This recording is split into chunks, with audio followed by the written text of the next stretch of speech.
मित्रता मानव जीवन का सबसे सुंदर रिश्ता है। यह रिश्ता न जाति देखता है, न धन दौलत, न ऊंच नीच। मित्रता केवल हृदय के स्नेह और अपंथ पर आधारित होती है। कृष्ण और सुदामा की मित्रता का प्रारंभ संदीपन ऋषि के आश्रम से हुआ। दोनों वहां शिक्षा ग्रहण करने आए। आश्रम में सभी शिष्य समान रूप से सेवा करते और शिक्षा पाते थे। कृष्ण और सुदामा का स्वभाव अलग था। कृष्ण चंचल, हंसमुख और सबके प्रिय थे, जबकि सुदामा शांत, संयमी और अत्यंत विनम्र। लेकिन दोनों के हृदय में एक दूसरे के प्रति गहरा लगाव था। एक दिन गुरुमाता ने कृष्ण और सुदामा को जंगल से लकड़ियां लाने भेजा। अचानक आकाश में बादल घिर आए और तेज बारिश शुरू हो गई।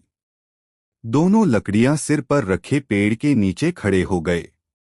पूरी रात भीगते रहे, लेकिन लकड़ियां सुरक्षित रहीं। सुबह जब गुरुमाता ने यह देखा तो उन्होंने आशीर्वाद दिया। यह घटना उनकी मित्रता और समर्पण का प्रतीक बन गई। गुरुकुल की शिक्षा पूर्ण होने पर दोनों अपने अपने घर लौट गए। कृष्ण आगे चलकर मथुरा और द्वारका के राजा बने। सुदामा अपने गांव लौटे और गरीब ब्राह्मण जीवन जीने लगे। सुदामा का जीवन कठिनाइयों से भरा था। वे संतोषी और धर्मनिष्ठ थे, परंतु गरीबी ने उनके परिवार को कष्ट दिया। सुदामा की पत्नी पतिव्रता और सहनशील थीं। वे घर की गरीबी को सह लेतीं, लेकिन जब बच्चों की भूख और नंगे शरीर को देखतीं तो उनका हृदय व्याकुल हो उठता। एक दिन उन्होंने सुदामा से कहा, स्वामी, आपके बाल सखा द्वारका में राजा हैं। उनसे मिल आइए।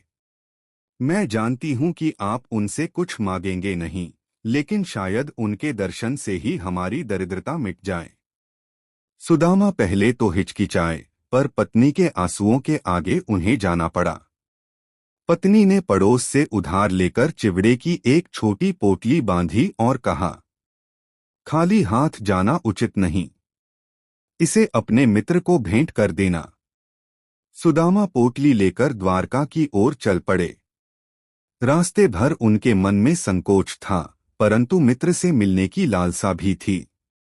द्वारका का वैभव देखकर सुदामा आश्चर्यचकित रह गए। वे साधारण वस्त्रों में राजमहल के द्वार पर खड़े हुए। द्वारपाल उन्हें साधारण ब्राह्मण समझकर रोकना चाहते थे, लेकिन जैसे ही कृष्ण ने सुना कि सुदामा आए हैं, वे नंगे पांव दौड़े चले आए। कृष्ण ने सुदामा को गले लगा लिया। आंसू बह निकले। उन्होंने अपने मित्र को राजसिंहासन पर बैठाया और स्वयं उनके चरण पखारे। यह देखकर रानी रुक्मिणी और सभी उपस्थित जन विस्मित रह गए। यह दृश्य बताता है कि सच्चे मित्र के सामने राजा भी सेवक बन जाता है। कृष्ण ने मुस्कुराकर कहा, मित्र, मेरे लिए क्या लाए हो? सुदामा संकोच करते हुए पोटली छिपाने लगे, पर कृष्ण ने उसे छीन लिया। वे बड़े प्रेम से चिवड़े खाने लगे। पहला कौर खाते ही सुदामा के घर से दरिद्रता मिटने लगी। दूसरा कौर खाते ही उनके झोपड़े महल में बदल गए। तीसरे कौर के लिए रुक्मिणी ने हाथ रोक दिया और कहा, प्रभु, यदि और खा लिया तो सारा वैभव इनके घर चला जाएगा। सुदामा ने धन की कोई याचना नहीं की। उनके लिए कृष्ण का स्नेह ही सबसे बड़ा धन था।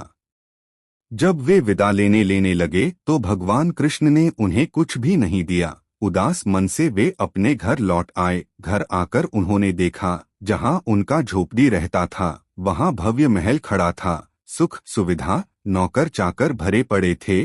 उनकी पत्नी ने बताया, ये सब भगवान कृष्ण की कृपा है। ये होती है सच्ची मित्रता। कथा अच्छी लगी हो तो लाइक सब्सक्राइब अवश्य कर ले। धन्यवाद।